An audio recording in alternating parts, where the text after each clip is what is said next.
If you've kept a car a long time, it's not just a vehicle, it's memories. Behind me in the garage today, we've got my 1994 Toyota Celica. I bought it from the original owner, and I've had it over 20 years. At the time, I actually had an MR2 and another Celica, but I needed a more streetable daily driver. And while the All-Track and the MR2 were the cars I would take to the Friday night meets, for me, this was the car that made me care about preserving something mechanical.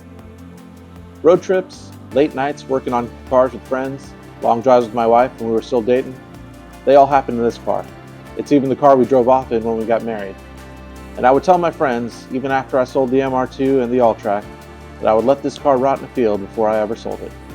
And that's exactly what I did. After a knee injury left me unable to push in a clutch, and for several years after I got better, this car has been sitting in a field outside my house.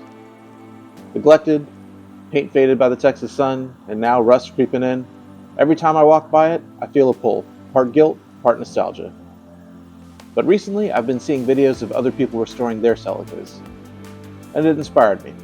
So a couple of weeks ago, I jumped on the forums and tried to see if I could find some long discontinued parts to bring my car back to life.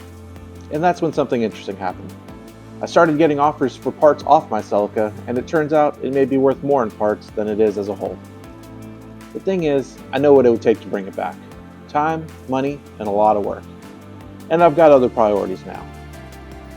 Every car has a lifespan, a point where it makes more sense to move on. I've gone back and forth 100 times. Part of me wants to bring it back to life. Part of me knows that the smarter move is to take the lessons and memories this car has given me and move it forward to the next project. But when you've had a car this long, it stops being just transportation. It becomes a timeline, a record of who you were. And moving on seems something like a betrayal. But letting it rot away is its own kind of betrayal.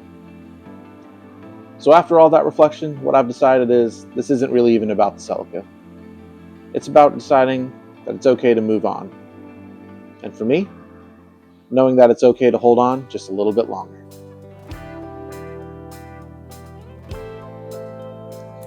So come along for the ride as I sort through brittle plastic, rusted panels, road trips across Texas, and getting lost in junkyards trying to find the parts to bring my 31-year-old car back to life.